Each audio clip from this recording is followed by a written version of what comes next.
Hey everyone, Maxim here again. Been very busy last couple of days, so I missed one single day. Oh no! So this is the missed day, and yesterday basically.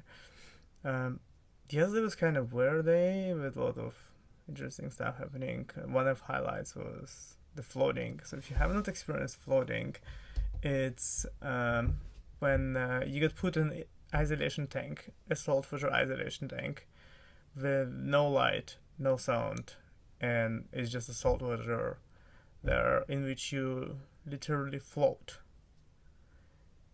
And I've spent there 3 hours. So it's a great place to like self reflect and think about stuff because there's no distractions. Like you're literally losing track of time. You don't know what time is it? Is it been 3 hours? No, they will play music when the thing is finished. That's the only thing you know. And beside that, you just in the experience and in your head, and it's a bit crazy. I would say for 3 hours, and it was very interesting experience for me. I didn't know that they have like centers like this in Moscow. There's like the whole yoga center here with a bunch of people doing yoga and stuff, and the floating is one of the things they do there.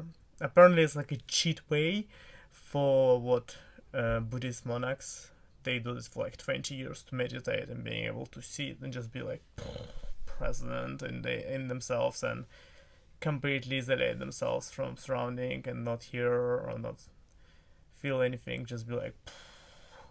But that's a cheat way with the technology, so I do recommend that experience if you haven't done it. Yeah, so like the thing that I've read yesterday, like again the relationship agreement book, which I keep reading. I'm almost done with it actually. Uh, was really helpful for me. And I think that specific part, if you don't read the whole book, just read this part. The part about conflict resolutions and how do we get in conflicts and how do you actually resolve them. And like I'm sure you all have seen have been in situations where you just scream at your partner and you're like, you fuck you, and or like some of us they play a turtle game in that scenario, so we just like withdraw and we take an iPhone and play something on our iPhone, or we go hide in another room.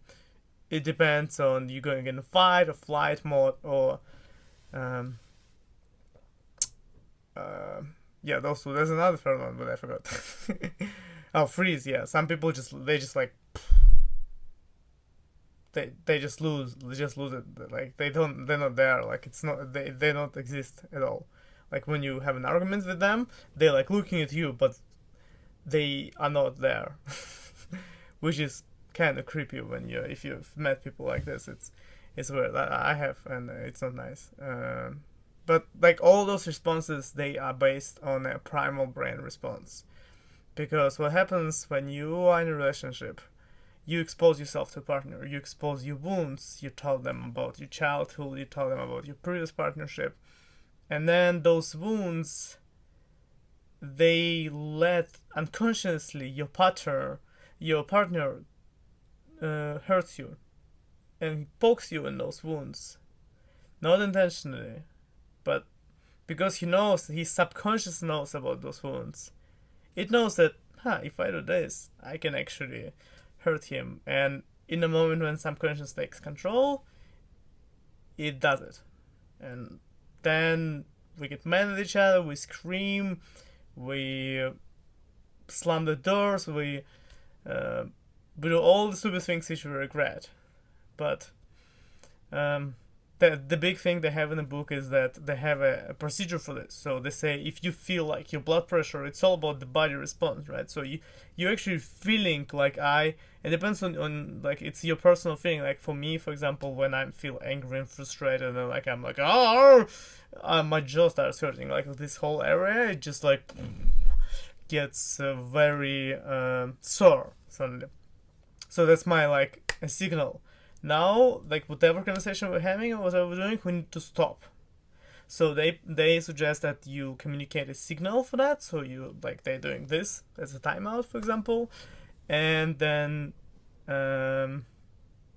when you take the timeout, you don't talk about the topic. So let's say the topic is maybe your partner is addicted to alcohol, or I don't know, likes to go hang out with other friends which you don't approve of, and all those things are triggering topics now. So when you call a timeout, ideally you get out of each other's space for half an hour. You just leave and come back in half an hour or a bit more, depending how much you take.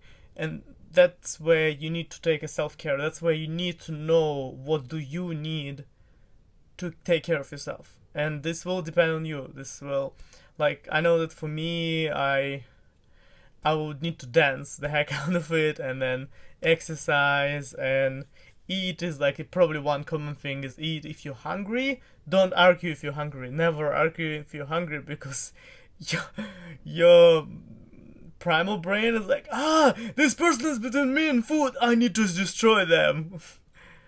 So try to avoid arguing in that state. It's like very toxic. I've tried it and it doesn't work.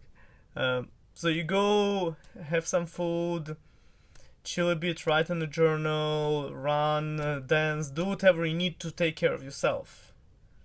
And you need to take care of yourself to come to peace with yourself and to realize what fear just came up for you. Because when you started reacting this way, it wasn't because of your partner. It's nothing that they've done. It's the fear inside of you. Something he did triggered the fear of you. Maybe because he goes and spends time with his friends instead of you, you feel like he's gonna just not come back home and just leave you. The fear of abandonment, which like most people have these days.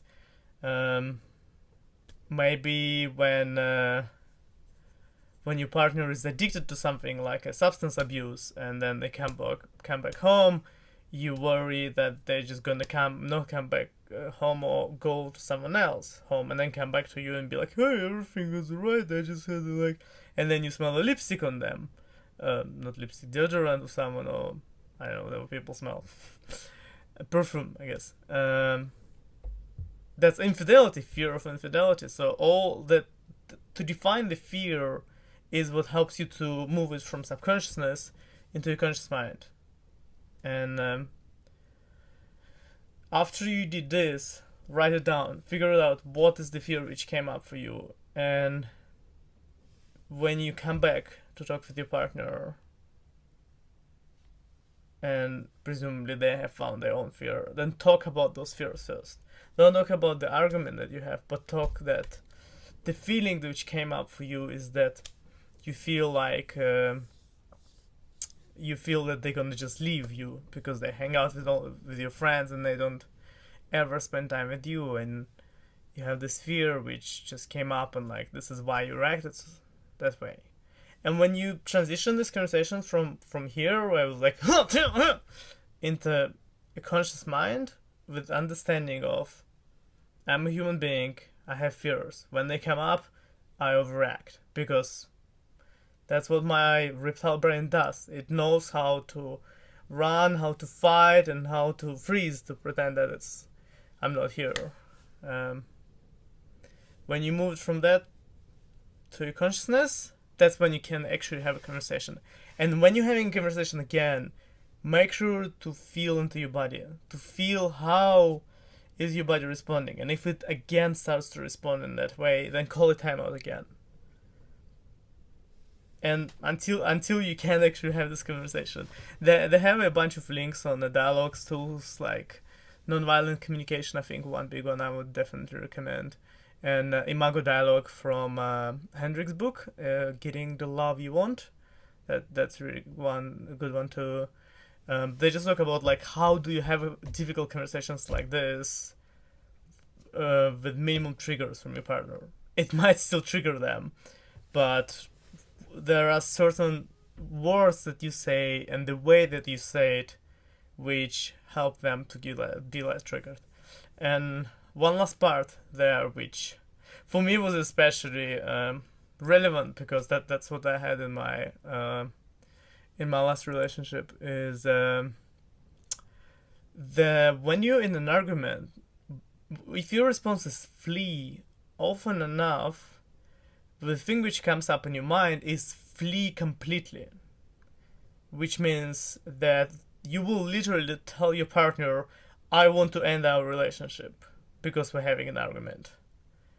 And because if you are like, yeah, I'm in that scenario, I have a fear of abandonment.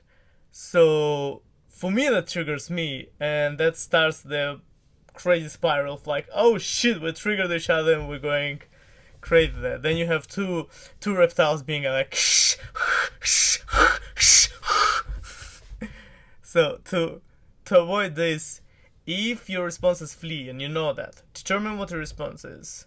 And if you know your response is flee, do not tell your partner that words. If you feel like you cannot hold yourself, call a timeout again, sit down and figure out why you're dropping into your primal brain again.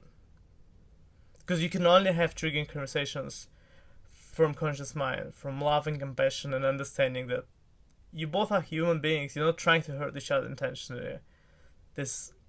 And your partner is not your caretaker. They're not gonna hurt you the way that your caretaker did hurt you. Understanding of this is possible from conscious mind. It's not possible from. Okay, that's the end of this video. I'll see you next time. Maximum.